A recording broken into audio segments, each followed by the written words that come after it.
1 दिसंबर से संसद के शीतकालीन सत्र की शुरुआत हो रही है। ये सत्र 1 दिसंबर से शुरू होकर 19 दिसंबर तक चलेगा, जिसमें करीब 10 विधेयक पेश किए जाएंगे। वहीं इनमें से एक विधेयक यूसीजी को लेकर भी है और जैसे ही ये खबर सामने आई, विवाद शुरू हो गया। तो क्या है पूरी खबर, देखिए इस रिपोर्ट में।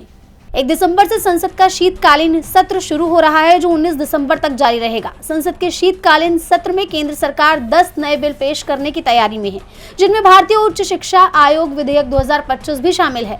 इस बिल के जरिए मौजूदा यूजीसी, एआईसीटीई और एनसीटीई जैसी 3 बड़ी संस्थाओं को हमेशा के लिए खत्म करने की तैयारी में केंद्र सरकार है, जिस पर सरकार का दावा है कि एक ही आयोग बनने से उच्च शिक्षा में समन्वय बढ़ेगा, फैसले जल्दी होंगे और पूरा सिस्टम पारदर्शी तरीके से काम करेगा। लेकिन अब इस पर विवाद खड़ा हो चुका है।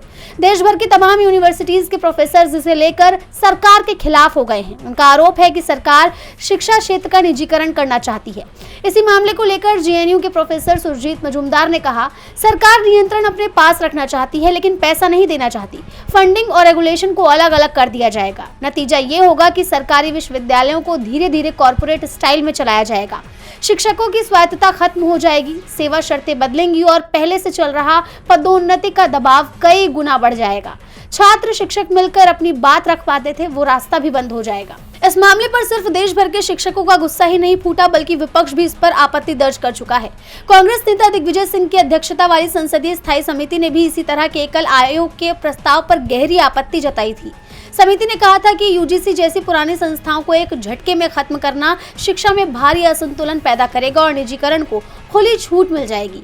वहीं अब जेएनयू, ड्यू समेत कई बड़ी यूनिवर्सिटीज में शिक्षक संगठन मीटिंग कर रहे हैं। आने वाले दिनों में देशव्यापी विरोध प्रदर्शन और हस्ताक्षर अभियान की तैयारी भी चल रही है। शिक्षकों का कहना है कि अगर ये बिल पास हो गया तो यूनिवर्सिटीज का अस्तित्व ही खत्म हो जाएगा।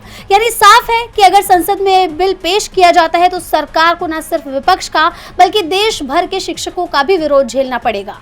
डीबी लाइव की रिपोर्ट।